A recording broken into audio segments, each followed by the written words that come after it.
आऊज़ु बिल्लाहि मिनश-शैतानिर-रजीम।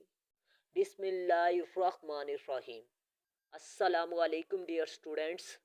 अगर आप पीएमएस के इंग्लिश ऐसे की तैयारी कर रहे हैं तो ये वीडियो आप लोगों के लिए है, क्योंकि आज की वीडियो में मैं आपको 6 अहम तरीन थीम्स और उसमें अहम तरीन जो टॉपिक्स हैं वो आपने कौन कौन से तैयार करने हैं ये इस वीडियो में दिखाऊंगा। मजीद आपने इनको तैयार कहाँ से करना है ये भी इसी वीडियो में दिखाऊंगा। अगर आप लोग इन थीम्स और टॉपिक्स को नज़रअंदाज करें तो आपके ऐसे की तैयारी ज़ीरो है। तो काइंडली आपने इस वीडियो को लाजमी आखिर तक वॉच करना है और इन थीम्स और टॉपिक्स को अच्छे तरीके से तैयार करने की कोशिश करनी है ताकि आपके ऐसे की तैयारी अच्छी हो सके। सबसे पहले बात करते हैं जी एजुकेशन के थीम पर। मैंने अपने नोट्स में एजुकेशन का थीम लिखा है क्योंकि एजुकेशन या इन टॉपिक्स को लिखने का एक मखसूस तरीकाकार है। ठीक है। अब पर एजुकेशन के थीम पर एक ऐसे मैंने लिखा है और इसमें तकरीबन 16 टॉपिक्स क्लियर होते हैं जिनमें एजुकेशन और ये आपको बता दूं इशू बेस्ड ऐसे मेरे नोट्स में क्लियर होते हैं। एजुकेशन के मसाइल पर या एग्रीकल्चर के मसाइल पर या food insecurity, food crisis, agriculture tech, education, online education और इफेक्ट्स ऑफ फ्लड्स, मजीद single national curriculum, HEC, teachers issues, health care issues, problems of flood, human rights, freedom of speech, movements या climate justice. ये 16 topic मेरे notes में से clear होते हैं और ये इशू बेस्ड ऐसे पर लिखे गए हैं मेरे नोट्स। मतलब ये है कि इशू बेस्ड ऐसे आपको पता है जब भी आए आपने उसमें नेगेटिव इफेक्ट लिखनी है, आपने कोशिश लिखनी है, आपने सॉल्यूशंस लिखनी है बॉडी में। ठीक है। अब बॉडी के मुताबिक ही आपने आउटलाइन लिखनी होती है। आउटलाइन की समरी आपने इंट्रोडक्शन में लिखनी होती है। आउटलाइन की समरी ही आपने कंक्लूजन में लिखनी होती है। ठीक है। तो आप लोगों को बता दूं कि मैंने नेगेटिव इफेक्ट्स 7 लिखे हैं टॉपिक वाइज और थीम वाइज। 7 में से आपने कितने उठा के लिखने हैं? 5 रेलिवेंट। ठीक है। उन्हीं का जिक्र आपने आउटलाइन में करना है, उन्हीं का जिक्र इंट्रोडक्शन में करना है, उन्हीं का जिक्र बॉडी में करना है, उन्हीं का जिक्र आपने कंक्लूजन में करना है। दूसरा अहम तरीन थीम जो मेरे नोट्स में से है वुमेन एम्पावरमेंट है। इसमें जो टॉपिक क्लियर होता है फेमिनिज्म, जेंडर रिलेटेड इशू और इसके अलावा चाइल्ड इशू, ह्यूमन राइट्स और सोशल जस्टिस। ये वो टॉपिक हैं जो एक ऐसे आप वुमेन वाला मेरे नोट्स में से तैयार करेंगे तो आपके ये टॉपिक क्लियर होंगे। और इसमें भी मैंने बॉडी पैराग्राफ 7 टोटल लिखे हैं। आपने 7 में से 5 या 3 बॉडी पैराग्राफ मेन और उनमें सब की पॉइंट जो से हैं वो भी 7 में से 3 या 5 उठा के लिखनी है और उन्हीं का जिक्र आउटलाइन में करना है, उन्हीं का जिक्र आपने इंट्रो में, उन्हीं का जिक्र बॉडी पैराग्राफ्स में और उन्हीं का जिक्र आपने कंक्लूजन में करना है। मतलब ये है कि सर्च बेस्ड आपको मटेरियल में प्रोवाइड करूंगा। आपने सिर्फ और सिर्फ उस मटेरियल में से खाली जगह पर टॉपिक का नाम चेंज करना है।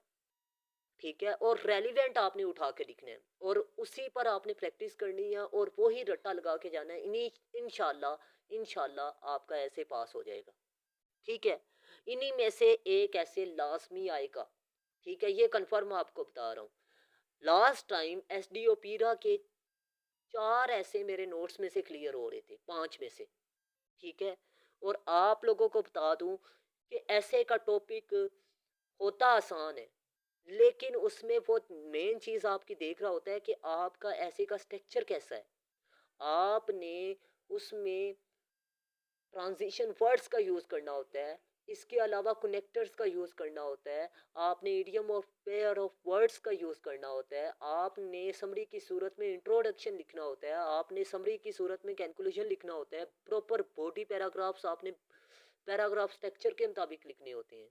तो अगर आप मेरे नोट्स परचेज करना चाहते हैं तो लाजमी कांटेक्ट करें मेरे व्हाट्सएप नंबर पर। अब बात करते हैं करंट अफेयर्स पर। एक ऐसे मैंने लिखा है करंट अफेयर के थीम पर। ठीक है। और इसमें जो टॉपिक क्लियर होते हैं आपको बता दूं इसमें भी 16 टॉपिक क्लियर होते हैं, 15 से 16। मेजर इंटरनेशनल इशू है एक टॉपिक, पाकिस्तान फॉरेन रिलेशन है, वर्ल्ड पीस, UN। ठीक है, ये इसमें क्लियर होता है, यूएस चाइना क्लियर होता है, कश्मीर इशू क्लियर होता है, फ़लस्तीन इशू क्लियर होता है, अफ़गान इशू क्लियर होता है, रीजनल पॉलिटिकल डायनामिक्स क्लियर होता है। ठीक है, अब आपको बता दूं कि मैंने मेन की पॉइंट कितने इसमें लिखे हैं जी, टोटल 5। आपने बॉडी में 5 में से 3 उठा के लिखने हैं और सब की पॉइंट मैंने 7 लिखे हैं। 7 में से आपने 5 उठाकर रेलिवेंट, 5 या 3 उठाकर लिखने हैं जो मोस्ट रेलिवेंट होंगे। ठीक है, ये नहीं कि आपने इररेलिवेंट उठा के लिखने हैं। अगर एक आधा आप खुद तैयार करके जाते हैं, आपकी प्रैक्टिस हो, तो आप लोग खुद भी ऐड कर सकते हैं, ये कोई कन्फ्यूज़न की बात नहीं है। आपने खाली जगह पर सिर्फ टॉपिक का नाम चेंज करना है। फॉरेन पॉलिसी पर एसडीओ पीरा में ऐसे आया हुआ था, smoke issue, environmental issues, climate change, justice, इसके अलावा global warming, water issue, deforestation. Water issue मेरे नोट्स में से क्लियर हो रहा है। ठीक है, अब आपको बता दूं कि जब आपको पता है इशू बेस्ड ऐसे आपने आपके ऐसे के पेपर में आना है, तो आप लोग नहीं तैयार करके जाते तो ये आपकी गलती है। लिटरेरी ऐसे आपने नहीं लिखना होता, क्योंकि लिटरेरी ऐसे के लिए आपका बैकग्राउंड लिटरेचर के हवाले से होना ज़रूरी है। और आप लोगों को बता दूं, इसमें फेलियर के चांसेस भी 90% होते हैं। इसके अलावा आपको बता दूं, आर्ग्यूमेंटेटिव ऐसे भी आपने नहीं लिखना होता, क्योंकि सब्जेक्टिविटी का एलिमेंट इसमें ज़्यादा होता है। एग्जामिनर उसे मजहबी लेवल पर देख रहा है, आप उसे पॉलिटिकल लेवल पर देख रहे हैं, इसीलिए आपका ऐसे फेल हो सकता है। अब चौथा थीम जो मेरे नोट्स में से क्लियर होता है, उसमें सोशल इवल्स है, brain drain in Pakistan, pollution, economy, monetary organisation, trade, loans, tax. अब आपको बता दूं, लोन्स में फॉरेन एड भी आ सकता है जी। ठीक है, सेंस उसने चेंज की, और ये मेरे नोट्स में से क्लियर हो रहा था। अगर एसडीओ पीरा का पेपर आपने दिया है, food, health, poverty, inflation, corruption, human smuggling, human rights और अनएम्प्लॉयमेंट, ये आपको बता दूं, ये भी मेरे नोट्स में से क्लियर हो रहा था। ठीक है, अब ये वो टॉपिक हैं जो कि हर साल तक तकरीबन पूछ रहा होता है एग्जामिनर, लेकिन एंगल चेंज करता है। ठीक है, अब एंगल चेंज करके आपसे सिर्फ इसलिए पूछते हैं आप लोग कंफ्यूज हो जाए। चीज़ें वही हैं जो कि तकरीबन वो रिपीट कर रहा है हर साल। आपने फैक्ट्स एंड फिगर सिर्फ लेटेस्ट डालने होते हैं।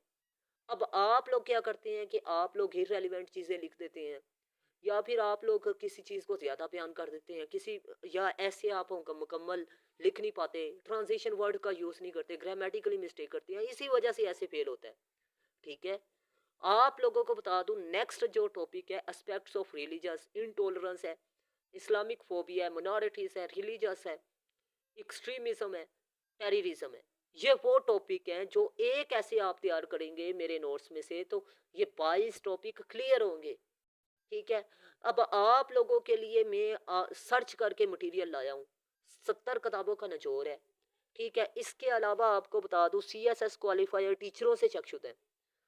आपको मेन की पॉइंट भी मैंने 5 देने हैं, 5 में से आपने 3 रेलिवेंट उठा के लिखने हैं। ठीक है, आपने टॉपिक को देखना है। ठीक है, और आपको बता दूं, नेक्स्ट थीम डेमोक्रेसी, और इसमें 9 टॉपिक, 9 और तकरीबन 8 से 9 नेक्स्ट है जी, 7। ठीक है, मतलब 16 टॉपिक क्लियर होते हैं, जिनमें प्रोवेंशियल डिस्करेड पर मेरे नोट्स में से चीज़ें क्लियर हो रही थी एसडीओ पीरा में। ठीक है, national unity, issues of law, good governance, liberty, human rights, rule of law. अब आपको बता दूं कि ये तकरीबन एक ऐसे तैयार करेंगे मेरे नोट्स में से, तो ये 16 टॉपिक क्लियर हो रहे हैं। टेक्नोलॉजी पर आपको बता दूं, हर साल ऐसे पूछता है, साइंस पर, टेक्नोलॉजी पर, या मास मीडिया पर। आप लोगों को बता दूं, इन टॉपिक को जिस मर्जी एंगल से पूछे, मेरे नोट्स में से चीज़ें आपने उठाकर लिख देनी है। लेकिन आपको ये बता दूं कि सर्च बेस्ड मटेरियल आपको प्रोवाइड किया जाएगा मेरी क्लासेस में, नोट्स प्रोवाइड किए जाएंगे, और प्रॉपर आपको क्लासेस प्रोवाइड की जाएंगी। ठीक है, अगर आप लोग मेरी क्लासेस या नोट्स या टेस्ट सेशन ज्वाइन करना चाहते हैं, तो लाजमी कांटेक्ट करें।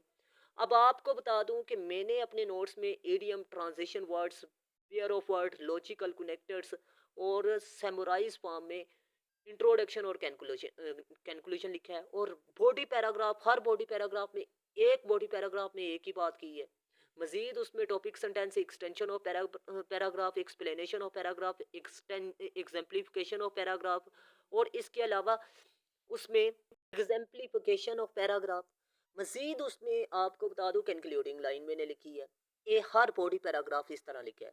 मतलब ये है कि आप लोगों को मैंने अपने नोट्स में से 25 बॉडी पैराग्राफ देने हैं एक ऐसे के लिए। 25 में से आपने 12 या 15 उठा के लिखनी है।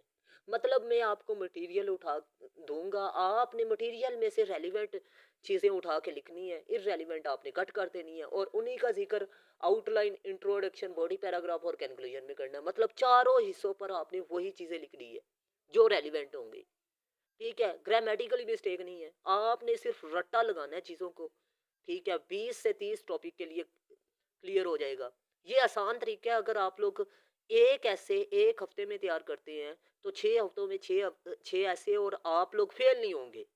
जिनका सेल्फ लिखने का मसला है उनका ये क्लियर हो सकता है। ठीक है, रट्टा अगर आपका स्ट्रोंग है। ठीक है, तो मैं उम्मीद करता हूँ आज की वीडियो अच्छी लगी। अगर वीडियो अच्छी लगी तो लाजमी लाइक कीजिएगा, दोस्तों के साथ लाजमी शेयर कीजिएगा। मिलते हैं इस तरह की नेक्स्ट इंफॉर्मेटिव वीडियो में। तब तक के लिए अपना खास ख्याल रखिएगा, अपने से ज़्यादा दूसरों का। अल्लाह हाफिज़। पाकिस्तान जिंदाबाद, पाकिस्तान पा इंदाबाद।